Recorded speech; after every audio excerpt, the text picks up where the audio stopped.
Kada smo uložili veliki trud u uzgoj naših biljaka, napokon dočekali i prve plodove, nerijetko se jave neželjene i neočekivane situacije. Najveći problem se inače javlja u rano proljeće i u vruće ljetne dane. Kada dolazi do oscilacija u temperaturama, izmjenjivanja sunčanih i kišnih razdoblja, dolazi i do stvaranja idealnih uslova za razvoj gljivičnih oboljenja na biljkama. Najizazovnija borba svakako je ona sa plamenjačom na plodonosnim biljkama, koje su osjetljive na ovo oboljenje. Najčešće upravo kada krene prva berba plodova krastavaca, na njima primijetimo pojavu oboljenja u obliku žutih fleka, tačkica, pa čak i sušenju listova. Najbolje je prirodne preparate koristiti preventivno, ali neki se mogu koristiti i za sprječavanje širenja bolesti nakon prvih znakova oboljenja. Upravo je to tema današnjeg videa – održavanje zdravlja stabljike krastavaca. U ishrani povrća često spominjemo koliko su važni dušik, fosfor i kalij, a zaboravlja se značaj mikroelemenata, posebno joda. Osim toga, on ima važnu ulogu kada je u pitanju kontrola i zaštita od štetnika i bolesti, poboljšanje imuniteta biljaka. Upotrebljava se i za dezinfekciju tla. Nedostatak joda se očituje kroz loše zametanje plodova, truljenje cvjetova. Biljke kasnije stupaju u fazu cvjetanja i plodonošenja. Smanjuje se veličina plodova, opada imunitet biljaka i one postaju meta napada nematoda, ličinki i raznih gljivica i oboljenja. U samim plodovima smanjuje se sadržaj škroba i mijenja njihova kvaliteta i okus. Najčešće se jod koristi kao gnojivo, ali i za prevenciju bolesti kao što su plamenjača, pepelnica i truleži. Djeluje čak i na prve znakove infekcije. Upotrebljava se zalijevanjem ili folijarno, to jest prskanjem preko lista. Jod kao gnojivo je prilično učinkovit za mnoge vrtlarske i cvjetne usjeve. Posebno osjetljivi na nedostatak joda su krompir, paradajz, tikvice, patliđan, repa, krastavci, luk, kupus, kukuruz, zelje, vrtne jagode, maline i ukrasne cvjetnice. Koristi se u mikrodozama jer veće koncentracije mogu spaliti biljke.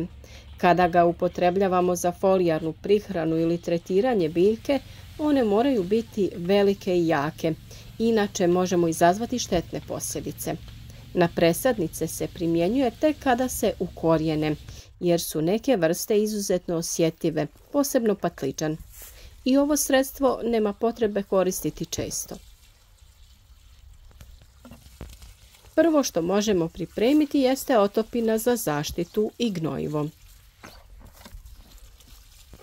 Nakon sadnje rasada krastavaca, paradajza, patliđana, paprike ili nicanja sjemena koje smo posijali krastavca, dobro je svaku biljku zaliti sa 1 litrom otopine koja se priprema tako što se u 10 litara vode ukapaju 3 kapi joda. Na taj način spriječiti ćemo razvoj različitih gljivica u tlu. Spore gljivica koje uzrokuju plamenjaču inače zadržavaju se upravo u tlu i kada se stvore pogodni uslovi prelaze na biljku i napadaju je. Pojavu ovog oboljenja zato prvo i primjećujemo na najnižim listovima na biljkama. Najznačajnija bolest zaštićenih prostora je polijeganje rasada, ali se nerijetko pojavljuje i na otvorenom kada se stvore uslovi za njihov razvoj.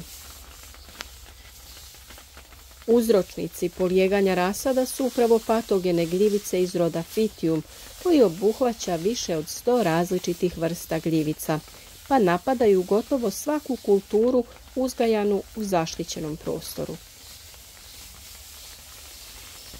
Ove gljivice žive u tlu, to su takozvane soil-borne gljivice, a njihova patogenost, to je sposobnost izazivanja oboljenja, ovise o vlazi, temperaturi, svjetlu, pH vrijednosti tla i drugim čimbenicima.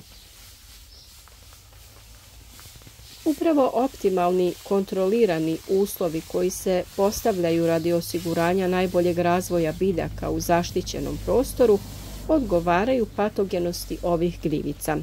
Drugim riječima, bolji uslovi za razvoj biljaka znače i bolje uslove za aktivnost patogenih gljivica koje uzrokuju polijeganje. Napadnute biljke poliježu, a rast im se zaustavlja. Iz tog razloga sve biljke koje posadite trebate zalijevati sa ovom otopinom kako bi spriječili razvoj tih gljivičnih oboljenja.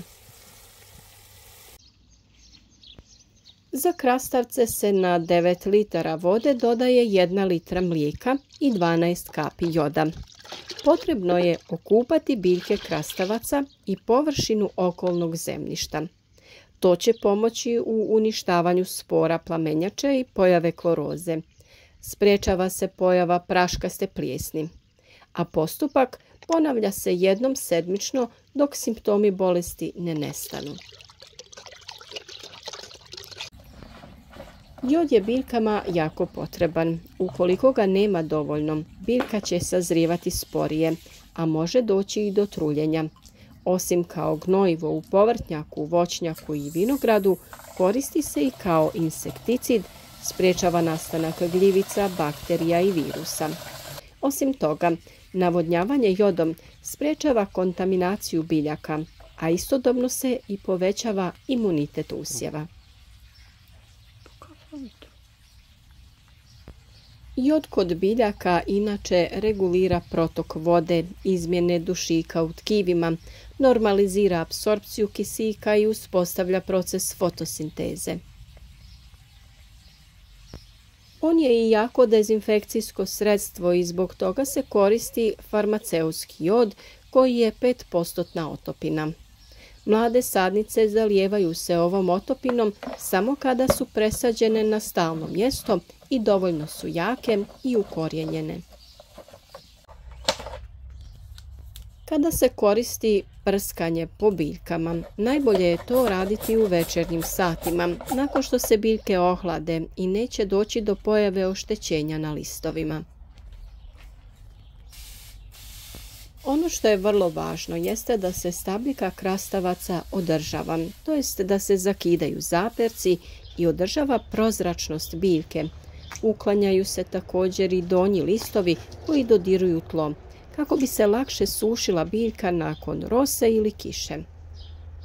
Samim tim koracima sprječavamo razvoj oboljenja i pojavu štetnika. O tim temama naravno imate sve detalje na našem kanalu, kao i sve o temi pojave velikog broja cvjetova, a malog broja plodova na krastavcima. Jod se također može vrlo učinkovito koristiti i za borbu protiv insekata koji ugrožavaju nasade. Konkretno otopina mlijeka i joda dobro pomaže protiv lisnih uši koje se brzo šire na usjevima voća i povrća. Osnovna smjesa priprema se od 10 litara vode i 10 kapi joda, što bi značilo da na 1 litru vode dodajemo 1 kap joda. Na 9 litara vode možemo dodati 1 litru mlijeka i na ukupno 10 litara dodajemo 10 kapi joda. Isti sastav obilno se prska po drveću i grmlju kada se otkriju štetnici. Za suzbijanje mrava učinkovito je navodnjavanje tla koje štetnici koriste za svoja skloništa jodom otopljenim u vodi u omjeru od 10 kapi na 5 litara vode. Važno je da dobro pazite i dozirate jod u ovim pripravcima.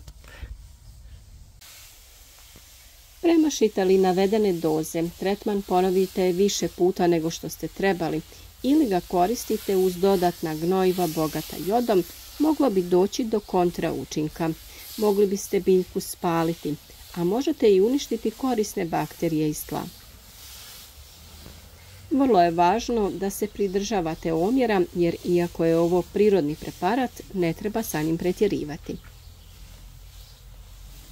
Nadamo se da su i današnji savjeti stigli u pravo vrijeme i da ćete, ukoliko se dogode ovakve situacije, biti uspješni u oporavku vaših biljaka. Družite se s nama svaki dan uz novi koristan video savjet koji vam donosimo iz vlastitog iskustva dugogodišnjeg uzgoja biljaka. Podržite naš rad sa lajkom ispod videa, ostavite neki komentar, a rado ćemo odgovoriti i na sva vaša pitanja.